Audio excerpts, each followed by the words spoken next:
मैंने आपको यही बोला कि भारतीय लीगल सिस्टम में, जुडिशियल सिस्टम में, हम मनीष को जब तक केस केवल प्रूव नहीं, केवल ऑनरेबल सुप्रीम कोर्ट तक वो कन्विक्शन एफर्म नहीं रहती, हम मासूम मान के चलते हैं। हम ये मान के चलते हैं आपने कोई अपराध ही नहीं किया।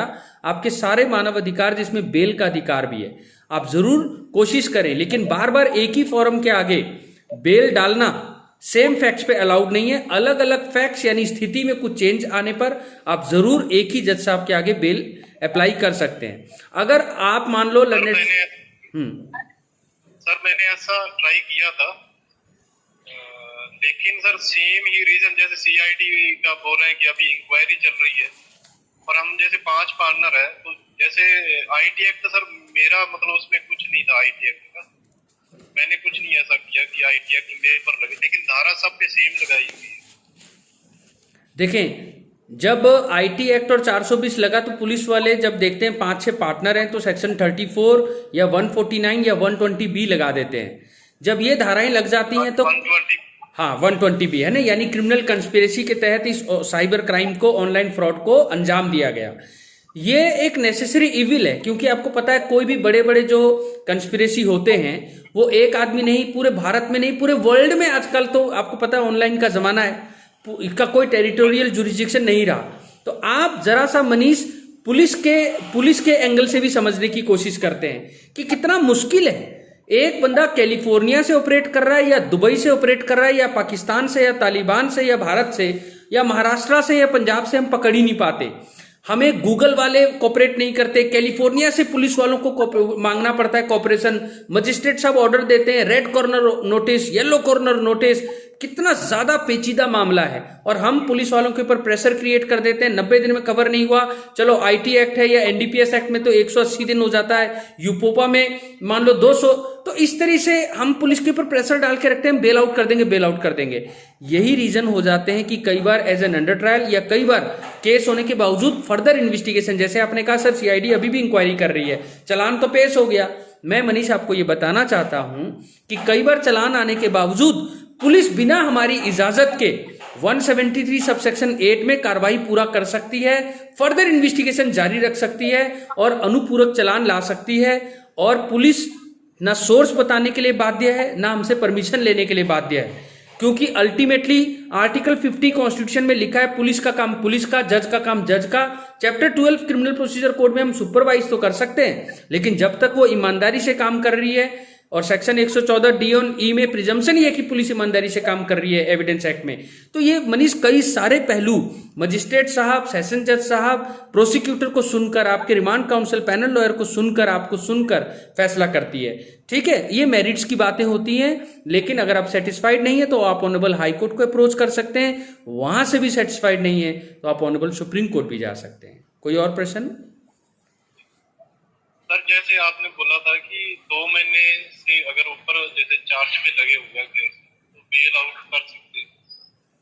बिल्कुल, मैंने आपको बताया कि ये सारी चीजें वहां नहीं लगती जहां आजीवन कारावास है या डेथ की सजा है या सोशियो इकोनॉमिक फैब्रिक की कुछ बातें हैं। लेकिन फिर भी आपने अपने रिमांड काउंसिल, अपने पैनल लॉयर को Saudan Singh versus state of UP की लेटेस्ट 2021 की जजमेंट बतानी है और उसमें बताना है कि खुद ऑनरेबल सुप्रीम कोर्ट ने जो है ऑनरेबल इलाहाबाद हाई कोर्ट को एक स्ट्रेटेजी पॉलिसी रिपोर्ट बनाने के लिए कहा है कि क्या रीजन है कि अगर बेल लगा तो वो इतना लेट एंटरटेन किया जा रहा है। तो आपने ये बात अपने काउंसिल को बतानी है, वो पूरी जजमेंट को पढ़ेंगे।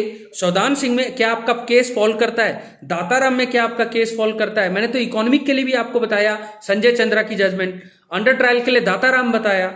आप ये तीनों जजमेंट अपने वकील साहब को बोलें कि वो पढ़े, जज साहब के आगे अपनी सबमिशन रखें। और आपको अगर 8 महीना हो चुका है या आधा टाइम काट चुके हो, क्या उस यार्डस्टिक में फॉल कर रहे हो जो नालसा की एसओपी है 1/4 की 1/2 की, लगातार हम आपको बताते हैं गरीब आदमी के लिए 436A, ये सारे गाइडलाइन में जहां भी फॉल होगा डेफिनेटली आपको बेल मिलेगा, नहीं तो आपको बाद में सेट ऑफ का राइट मिलेगा। ठीक है,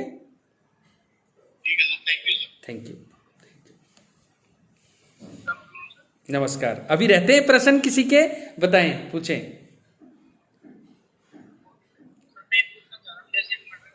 थोड़ा जोर का बोले, आवाज हम तक नहीं पहुंच रही।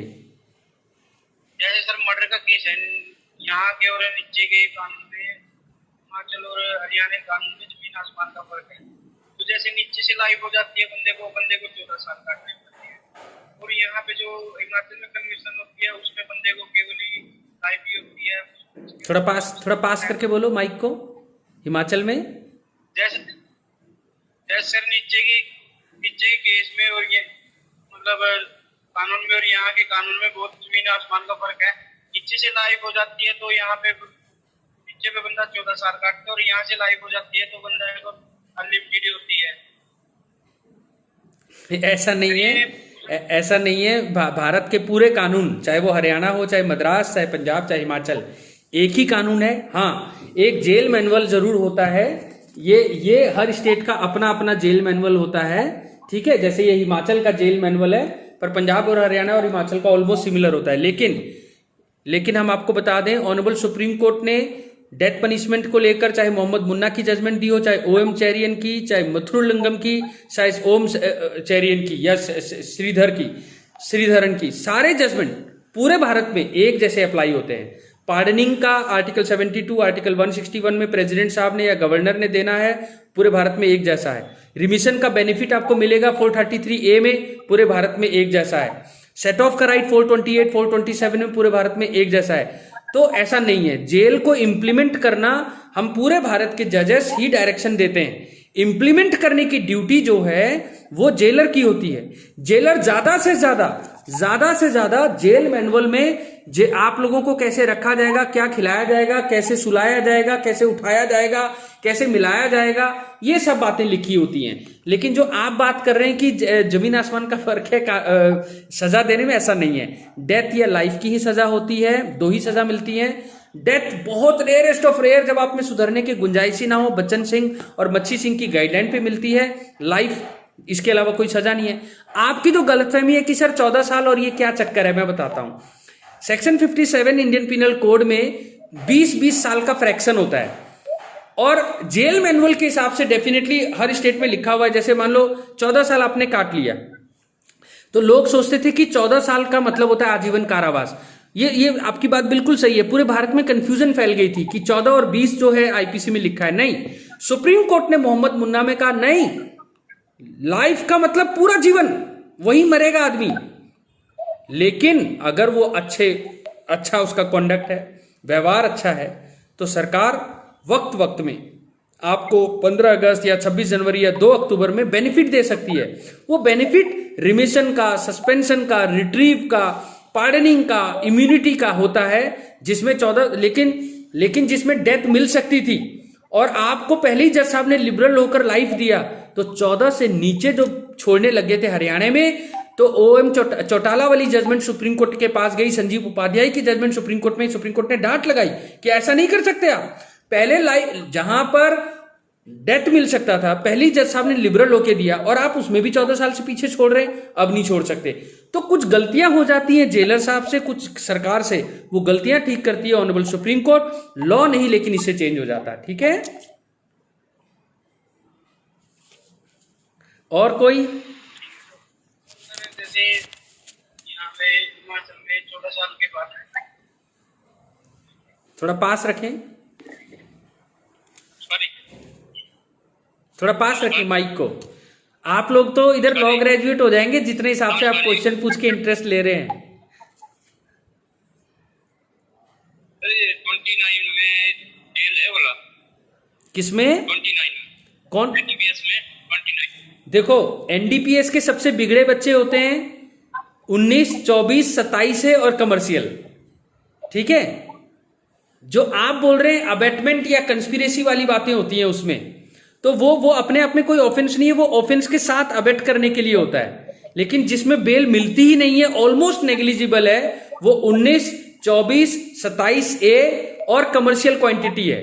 तो 29 जो है, जो आप बोल रहे हैं अबेटमेंट या कंस्पिरेसी या अटेम्प्ट, ये सारी चीजों में जो है वो डिपेंड करता है कि मेन धारा क्या है। मेन धारा आप मुझे बता सकते हैं?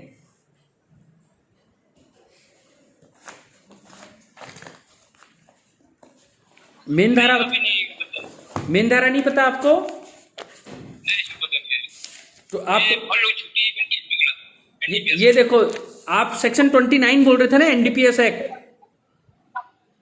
देखो, इसमें भी लिखा है जो मैं आपको बता रहा हूं, 29 अपने आप में कोई इंडिपेंडेंट ऑफेंस ना होके केवल जैसे कि क्राइम करने की तैयारी या किसी को इंस्टिगेट करना, तू ये बेच के आ, मतलब अबेटमेंट या क्रिमिनल कंस्पिरेसी, ठीक है।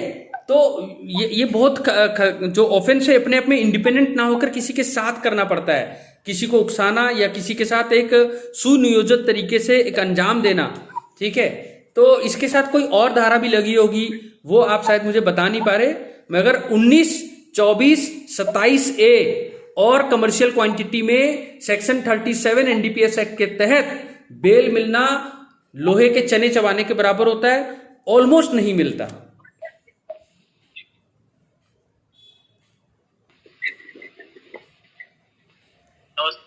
ठीक है, आप सबको एक बार नवरात्रे के मुबारकें। भगवान इस 9 दिन में व्रत रखना केवल खाना खाना नहीं होता, व्रत रखना अपने थॉट्स को कंट्रोल करना होता है, ठीक है।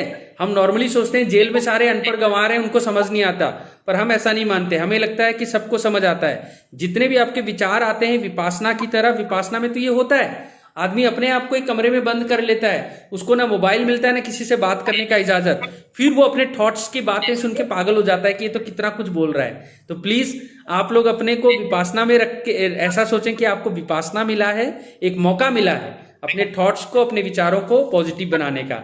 जय हिंद, जय हिमाचल।